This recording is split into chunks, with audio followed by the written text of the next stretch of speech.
मिजाज हैं चौधरी साहब? आप ठीक हैं? खैरियत जी से? ठीक ठाक। लोगों के लाइव इंटरव्यूज करने वाले, हमारे मुल्क के मशहूर लोगों के लाइफस्टाइल बेस्ड इंटरव्यूज करने वाले सहाफ़ी का अपना लाइफस्टाइल कैसा है, वो हम जानने के लिए आए हैं। देखिए, गुजारिश ये है कि मेरा तल्लक एक देहाती पस मंज़र से है।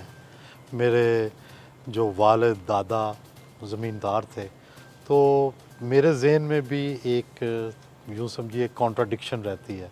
एक तरफ तो मैं शहरी हूँ, मैं सारी ज़िंदगी शहर में रहा हूँ, तो ये मॉडर्न घर बनाया मैंने शहर के मुताबिक, और साथ ही चूँकि मेरे जहन के अंदर देहात भी कहीं बसा हुआ है, तो वो मैंने ये वाला जो हिस्सा है घर का, ये इसमें देहाती रंग है। अपने बुज़ुर्गों की जो चीज़ें हैं, ये हमारे घर की पुराना जो घर था देहात का, ये वहाँ से मैं चीज़ें लाया आया हूँ। ये तांबे के घड़े, ये दरवाज़े, ये खिड़कियाँ, ये पलंग की जो है ये सरहाने, ये सारा वो है जो मेरे नाना दादा परदादा, ये मेरी वालदा का संघार मेज़ था जिसको आजकल ड्रेसिंग टेबल कहते हैं। तो ये वो सब चीज़ें हैं जो अभी बाकी चीज़ें वो सामने भी बर्तन पड़े हैं। अंदर भी आप देखेंगे कि मेरे घर के ये तंदूर है, ये बिल्कुल वही स्टाइल है जो हमारे देहात के घरों में होता है। तो मैं उन दोनों चीज़ों को मिला के रहता हूँ। कभी मैं मुकम्मल जो है वो एक मॉडर्न घर के अंदर रहता हूँ, लेकिन साथ ही साथ जब मेरा दिल करता है तो मैं देहात का चक्कर भी लगा लेता। मतलब आप अपना पिंड साथ ही लेके फिर रहे हैं? बिल्कुल। अच्छा, मैं वो निकलता नहीं है ज़हन से। एग्जैक्टली, मैं ये सोची थी कि आपने ये डेकोरेशन पीसेस कहीं से लिए हैं, बट मुझे नहीं पता था कि आप नहीं, इसका इनकी इमोशनल वैल्यू है। पिंजरे की कैद से आज़ाद परिंदों को पालने के शौकीन हैं। आपकी अपनी तबीयत कितनी आज़ाद ख्याल है? मेरा ख्याल है हर शख्स आज़ाद पैदा हुआ है, और आज़ादी को जो पसंद नहीं करता वो तो ग़ुलाम है। तो मेरा नहीं ख्याल कि कोई भी शख्स ग़ुलामी में रहना पसंद करता है, इसीलिए ग़ुलामी ख़त्म हो गई है और ख़त्म होती जा रही है। दुनिया आज़ाद बंदों की है और आज़ादी के साथ ही जीना चाहिए। वो तो परिंदों को देख के अंदाज़ा लगाया जा सकता है। मैं जिस घर में भी जाती हूँ, मोर खुले हुए, इस घर में आके मुझे ऐसा लगा, वरना पिंजरों में डेकोरेशन के लिए रखे हुए थे, लेकिन यहाँ नहीं, मैंने कोई ऐसा जानवर, कोई ऐसा परिंदा नहीं रखना चाहता जो पिंजरों में कैद हो। आज़ाद बंदों की ये दुनिया, आज़ाद बंदों की ये दुनिया है। अच्छा चौधरी साहब, एक बड़ा ही इंटरेस्टिंग सा क्वेश्चन मैं आपसे पूछने वाली हूँ कि आपको हुकूमत के खिलाफ बात करने से डर लगता है या अपनी बीवी के खिलाफ? बस सच तो ये है कि अपनी बीवी से ज़्यादा डर लगता है। हुकूमत तो देखेंगे कब बीवी वाला फौरन जवाब देना पड़ता है। मतलब बीवी का रिएक्शन तो फौरन से मिल जाता है, हुकूमत का तो न जाने कब। जी हाँ, नहीं, और दूसरा ये है कि जो घर पीसफुल नहीं है उसमें काम भी आज़ादी से नहीं हो सकता, इसलिए हमें अपने घर को पुरअमन रखना चाहिए। मुझे तो लगता है कि आपने सिर्फ अपना गांव ही साथ नहीं रखा हुआ, आपने अपने बुजुर्गों की यादें भी साथ में रखी हुई हैं। ज़रा तारुफ तो करवाइए।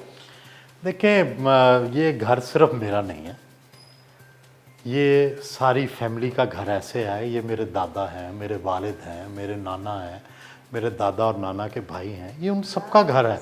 ये उन्हीं की वजह से ये हम यहाँ तक पहुँचे हैं, और उनको याद ना करना, उनको ट्रिब्यूट ना पेश करना, हर आने वाले को मैं इंट्रोडक्शन देता हूँ कि ये मेरे दादा हैं, मेरे वालिद हैं, इनकी वजह से ही हम हैं, और यही मेरे आइडियल भी हैं। अच्छा, उन्होंने तो पगड़ी पहनी हुई है, आप तो सिर्फ नाम के ही चौधरी रह गए हैं। आपका नहीं दिल करता इस तरह से पग पहनकर एक अपनी पंचायत नहीं, लगाने का? मैं भी, जब सेरिमोनियल होता है, जब मेरी शादी हुई मैंने पगड़ी पहनी, मेरे बेटे की शादी अगर ज़िंदगी में हुई मैं पगड़ी पहनूंगा। और लेकिन आम जिंदगी में अब मशीनी दौर है, इंडस्ट्रियल दौर है, उसमें ड्रेस चेंज हो गया है। लेकिन अगर जब भी कोई सेरेमनी होती है मेरा दिल करता है कि पगड़ी पहनी जाए। ये पंजाब का ड्रेस है और इस पे फ़ख्र करना चाहिए। मतलब कमीज धोती एंड देन पगड़ी? और नहीं, कमीज़ धोती ना हो, शलवार कमीज़ हो बेशक, लेकिन अच्छा। पगड़ी दुनिया भर में हेड ड्रेस जो है, हेड ड्रेस है। हर दुनिया के मुल्क का एक अपना हेड ड्रेस है।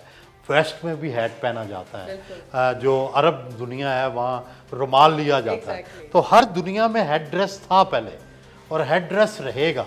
ये सेरेमोनियल है, और ये हेड ड्रेस को टोटली हमने रिजेक्ट कर दिया, ये गलत है। अभी सुनने में आया कि रिसेंटली आपकी मुलाकात हुसैन नवाज से हुई है, तो आपका क्या ख्याल है कि मियां नवाज शरीफ की फैमिली क्या सोच रखती है? मुफाहमत का इरादा रखती है या मज़ाहमत का ही? देखिए, उनके पास तो अभी कोई रास्ता नहीं है, फैसला तो हुकूमत ने करना है कि उन्होंने मफाहमत करनी है या मज़ाहमत करवानी है। तो मेरा ख्याल है कि उनके उनके पास कम ऑप्शंस हैं, हुकूमत के पास ज़्यादा ऑप्शंस हैं। मरियम नवाज के जेल जाने के बाद ये लोग किसे मज़ाहमत की क़यादत सौंपना चाहते हैं? मेरा ख्याल है अभी तो उनके पास कोई ऐसा चेहरा नहीं है मज़ाहमत वाला जो मरियम की जगह ले सके। ऐसे ही इतनी जल्दी चेहरे नहीं बन जाते, इसके लिए एक पूरी तारीख की ज़रूरत होती है। तो अभी मेरा ख्याल है कि कोई ऐसा शख्स सामने आया नहीं जो मज़ाहमत का इस्तारा बन जाए।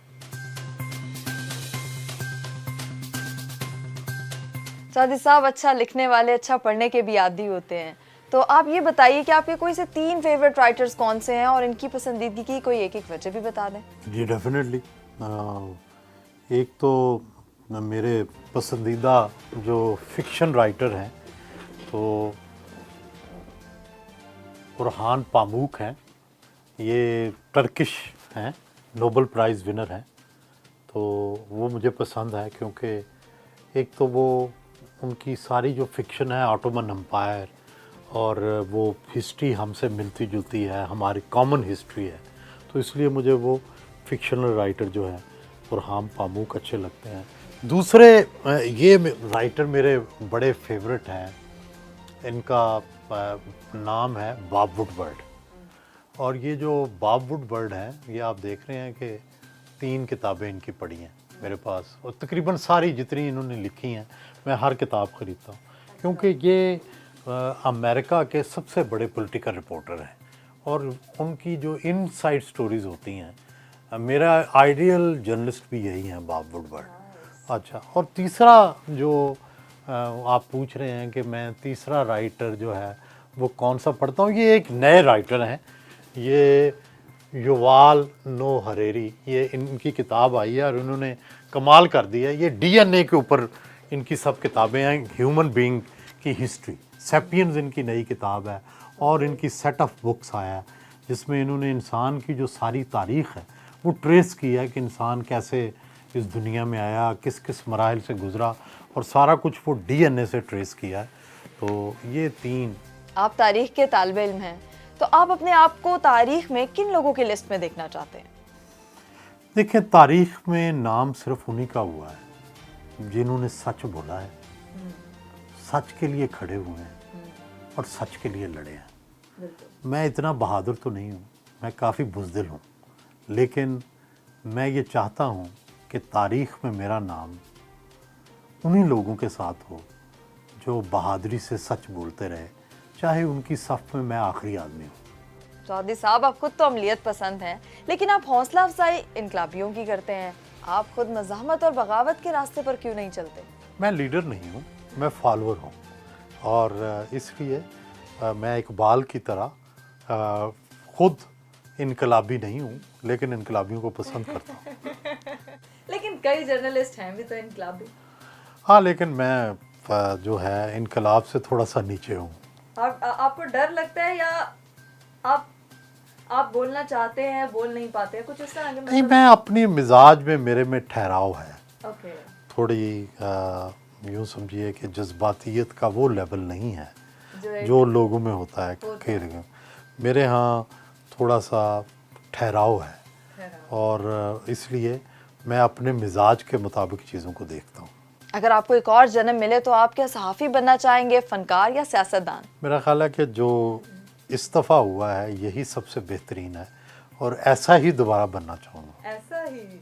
ऐसा बहुत कम लोग कहते हैं, आप उनमें से एक हैं जो अपने प्रेजेंट को बहुत पसंद करते हैं। Happy with life. हफ्ते की शाम को अगर आपको 2 इनविटेशंस आए, एक सियासी पार्टी और एक डांस पार्टी, तो आपकी फर्स्ट प्रेफरेंस क्या होगी? ज़ाहिर है इंसान हूँ और इंसान एंटरटेनमेंट चाहता है, तो मैं किधर जाऊँगा, इसमें कोई सोचने की ज़्यादा ज़रूरत नहीं है। डांस पार्टी देखी भी तो जा सकती है। देखी भी तो जा सकती है। चौधरी साहब, आपने थिएटर आर्टिस्ट निदा चौधरी का इंटरव्यू उनके बेडरूम से ही स्टार्ट किया, तो क्या आपको बचपन से ही शौक था सोई हुई डांसर देखने का, या आप ये देखना चाहते थे कि सोई हुई डांसर के कंबल से सुबह कौन सा पेट निकलता है?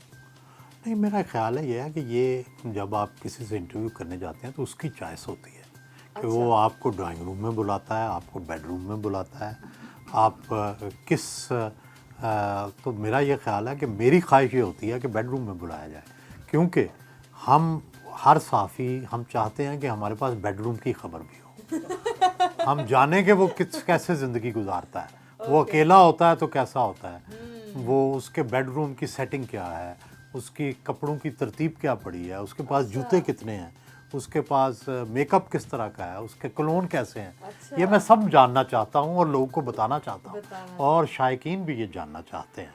अच्छा सर, आपने अब तक जितने लोगों के भी इंटरव्यूज़ किए, आपको किसकी पर्सनालिटी ने सबसे ज़्यादा इंस्पायर किया?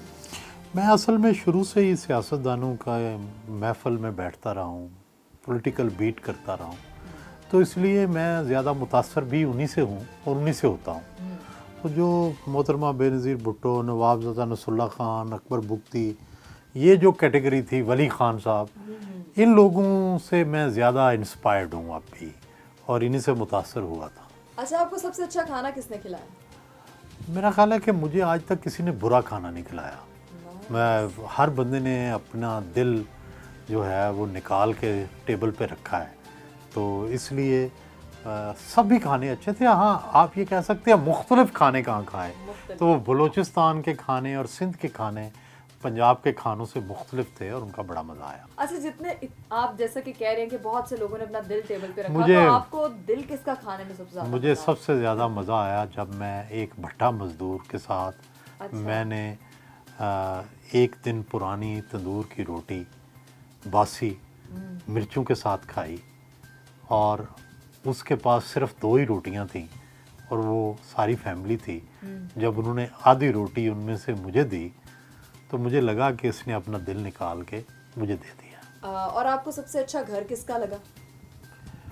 घर तो सारे ही अच्छे होते हैं, लेकिन ज़ाहिर है मैं मुख्तलिफ लोग, वली ख़ान साहब को फूलों का बड़ा शौक़ था, उनके घर में जितने फूल थे, हज़ारों रुपए के वो हर साल फूल लगवाते थे उस ज़माने में।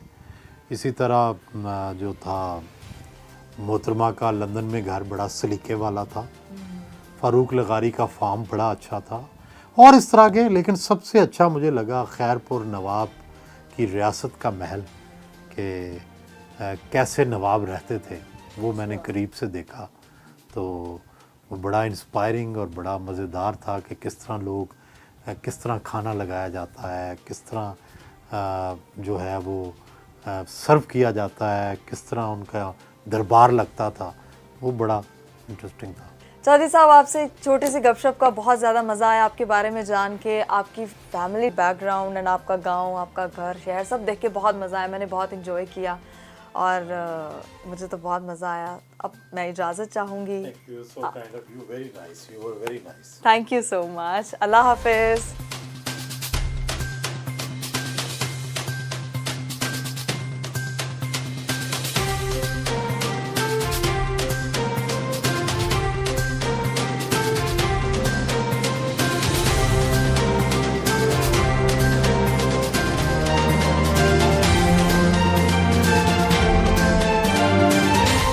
YouTube पर गूगली न्यूज देखने के लिए youtube.com की सर्च बार में गूगली न्यूज टीवी टाइप करें। गूगली न्यूज के पेज पर सुर्ख रंग के सब्सक्रिप्शन वाले बटन पर क्लिक करना ना भूलिए। YouTube पेज पर अपलोड होने वाली वीडियोस से बाखबर रहने के लिए बेल आइकन पर क्लिक कीजिए। आपको हर नई वीडियो के बारे में नोटिफिकेशन मौसूल हो जाएगा।